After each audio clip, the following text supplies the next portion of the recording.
Bismillahirrahmanirrahim. Assalamualaikum warahmatullahi wabarakatuh. Bismillahirrahmanirrahim. La haula wala quwata illa billahil aliyil azim.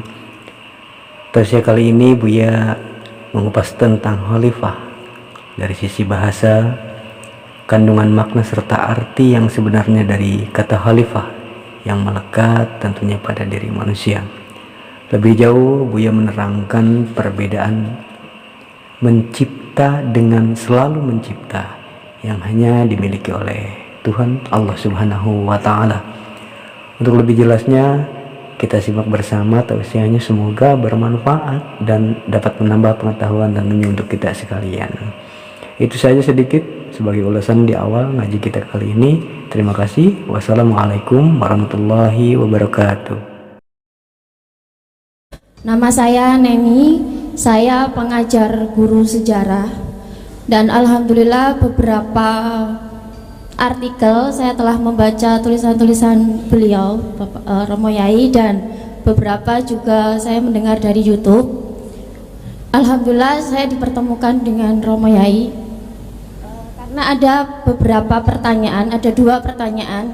Yang pertama mengenai sejarah, yaitu saya baca mengenai Adam bukan manusia yang pertama di dunia, dan itu saya berpikir seperti itu, tetapi tidak bisa memahamkan ke anak-anak karena buku yang berhubungan dengan keilmuan tersebut itu masih, menurut saya belum menemukan. Tetapi saya ada pemikiran seperti itu karena beberapa hal, dan kemudian saya membaca kutipan Romo Yai dan juga kutipan dari Kiai Haji Quraisy Shihab. Nah, ternyata memang benar bahwa Nabi Adam bukanlah manusia yang pertama. Nah, itu mohon bisa diberi pemahaman atau mungkin buku yang bisa saya baca, karena anak-anak itu sudah memahami bahwasanya manusia yang pertama adalah Nabi Adam. Itu pertanyaan yang pertama. Pertanyaan yang kedua, bagaimana cara kami sebagai pendidik yang baik untuk memberikan pemahaman kepada santri secara akhlak kadang kurang baik, dan ketika kita memperingatkan kepada santri misalkan dengan cara tindakan keras, ucapan ataupun pukulan ataupun tangan, itu akan melukai si anak. Tetapi ketika kita melakukannya dengan cara yang lemah lembut, kadang si anak melonjak. Nah, ini yang menurut Romo Yai bagaimana? Kemudian kalau secara akademisi kurang baik juga bagaimana? Jadi dua itu Romo Yai, saya ucapkan terima kasih. Wassalamualaikum warahmatullahi wabarakatuh. Waalaikumsalam warahmatullahi wabarakatuh. Begini, malaikat itu kan ketika mendengar Allah bikin Adam nggak ada masalah. Makhluk Allah yang lain dapat bocoran informasi ada Allah bikin Adam, nggak ada masalah. Mulai geger ini adalah ketika Adam diangkat menjadi khalifah. Di satu kampung damai-damai saja, mulai bertengkar ketika ada pemilihan kuwu. Betul enggak?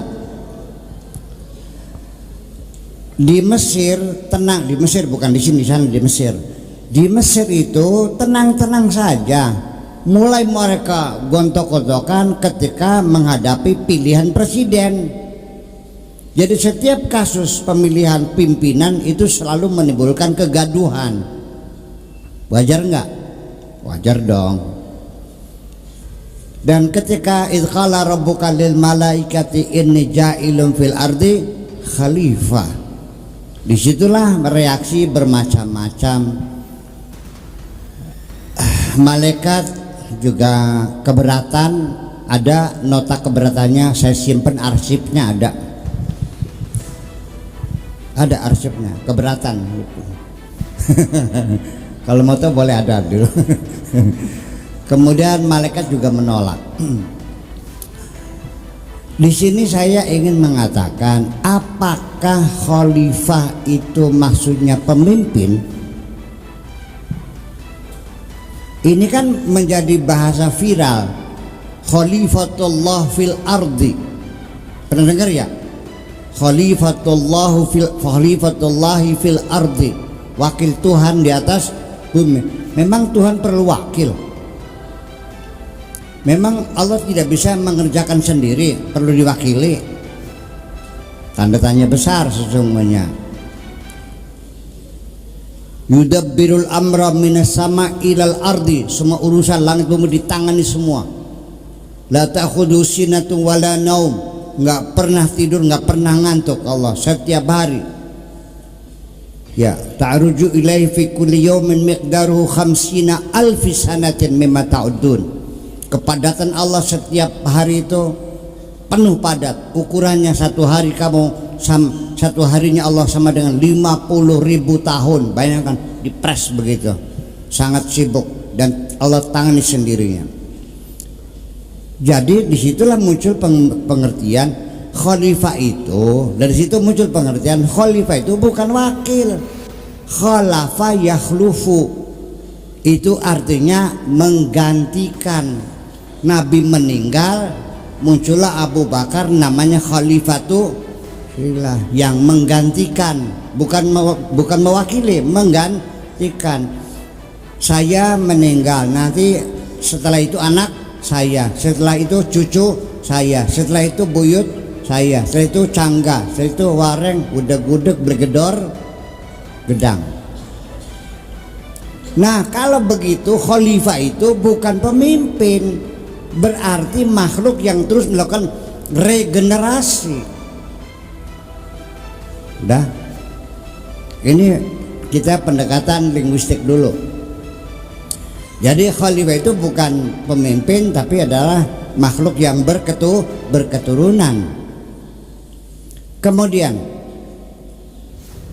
malaikat bertanya, ataj'alu fiha may yufsidu fiha wa yasfiku dima?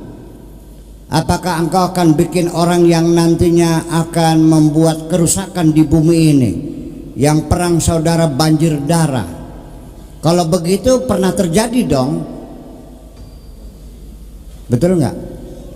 Nah, sebagian ulama mufassirin mengalihkan perhatian supaya tetap ada makhluk pertama. Mereka mengatakan yang perang itu sebangsa jin.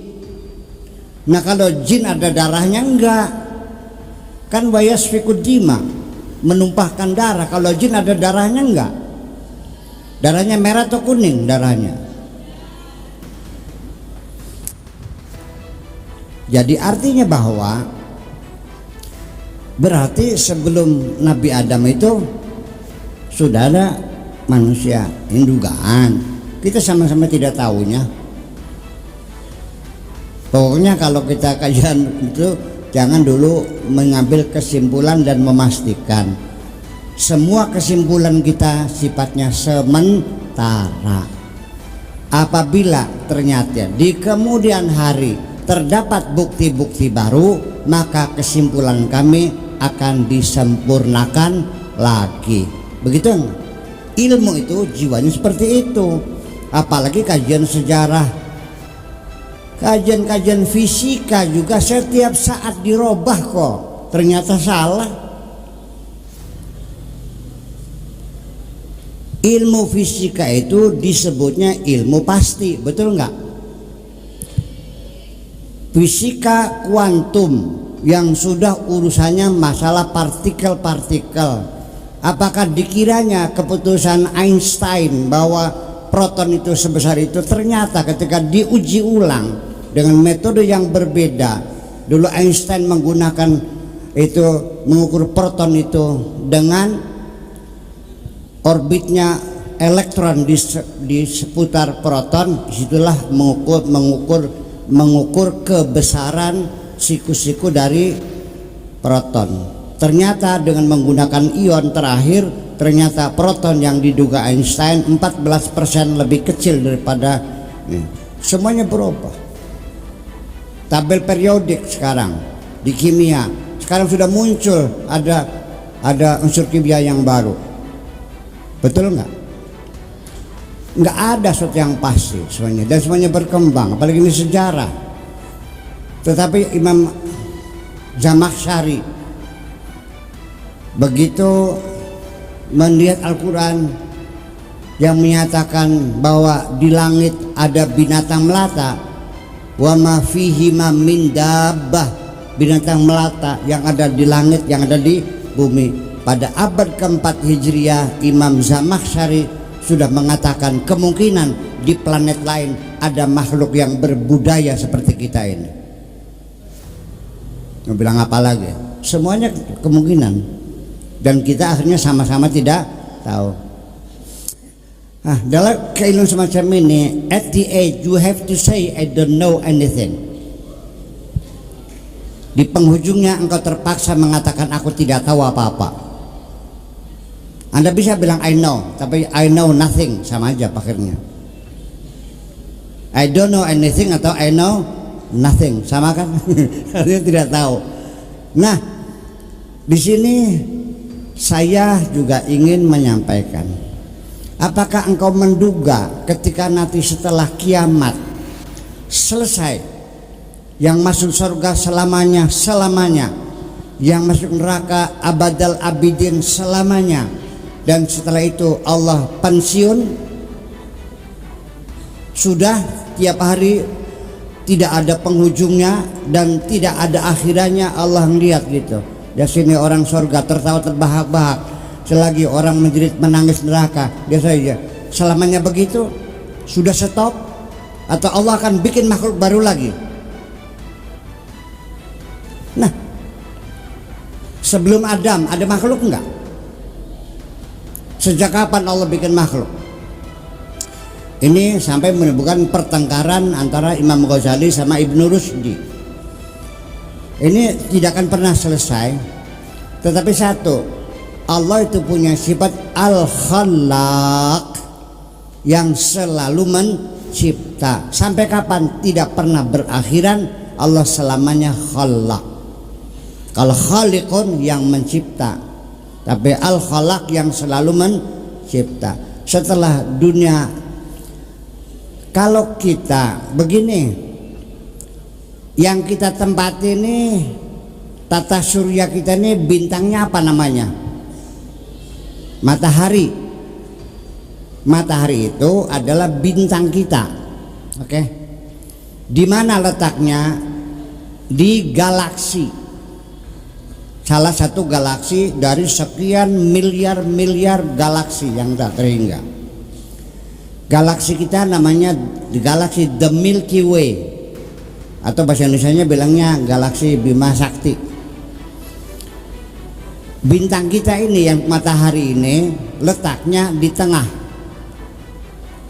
Tidak di tengah sekali, tidak di barisan luar sekali. Ya, jadi tidak di black hole dan juga tidak di lingkaran luar, di tengah-tengah. Matahari kita ini, matahari ini bintang yang sedang. Paling besar tidak, paling kecil juga tidak. Paling terang juga tidak, paling redup juga tidak, sedang saja. Lalu setiap bintang itu ada namanya planet-planet yang berputar, mengorbit sekitarnya. Nah, kita ini namanya tata surya. Bintang itu juga ada kematiannya. Ada namanya kematian. Ada seperti manusia, apa saja semua ada batasnya. Kullu nafsin dha'iqatil maut, semuanya akan habis, semuanya akan mati. Bintang juga akan mati. Matinya bintang itu adalah akibat permukaan yang mendingin, bagian dalam yang terus bergejolak panas. Akhirnya kematian bintang ditandai dengan ledakan. Bintang itu matinya dengan meledak. Kalau manusia dengan nazah. Betul nggak?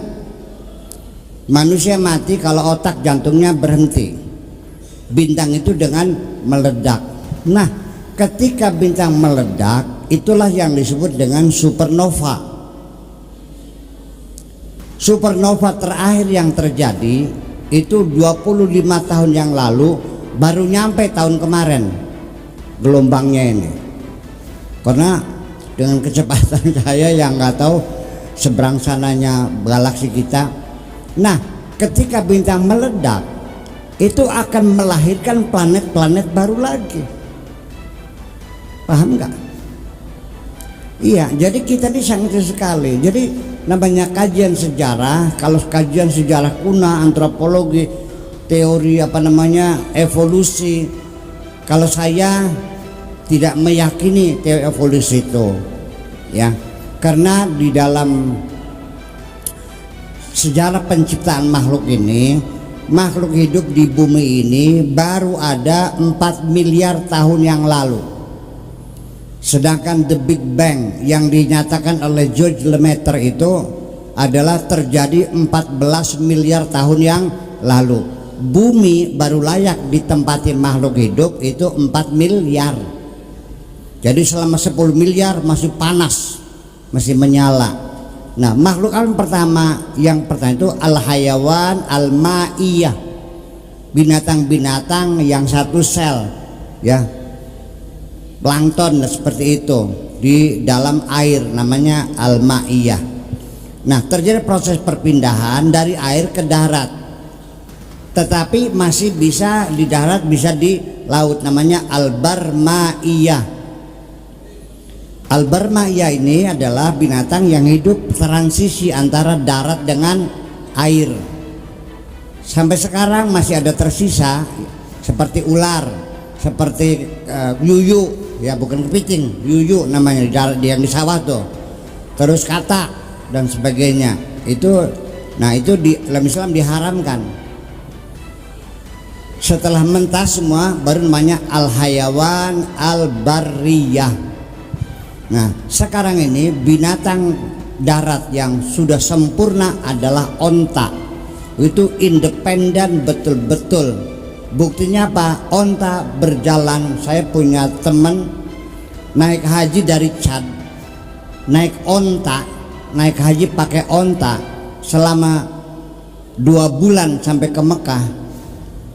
Itu onta ini setengah bulan dari Chad sampai ke Libya saja itu nggak minum. Onta bisa berjalan 15 hari tanpa minum. Sudah sempurna binatang daratnya. Itu onta salah satunya. Nah, manusia di mana? Dari kajian deoksiribonukleik asid bahwa manusia punya DNA yang tidak sama dengan binatang yang lain. Bahwa Allah menciptakan khusus manusia tersendiri, bukan perkembangan dari binatang. Bahwa kamu bukan anak cucu ketek semuanya, kamu betul-betul manusia gitu. Jadi artinya bahwa nanti di penghujungnya kita akhirnya wallahu a'lam bis-shawab. Tetapi sejarah penting, karena bagaimanapun sejarah itulah yang membentuk ideologi kita, adalah sejarah bagaimanapun juga, ya. Makanya saya minta kepada siapapun yang sebagai pihak yang menang dalam pertarungan budaya di dunia ini, tolong tuliskan sejarah yang sebenarnya. Jangan ada yang kau sembunyikan, supaya nanti di masa yang datang anak cucu kita punya ideologi yang jelas bersumber dari sejarah yang pasti. Terima kasih.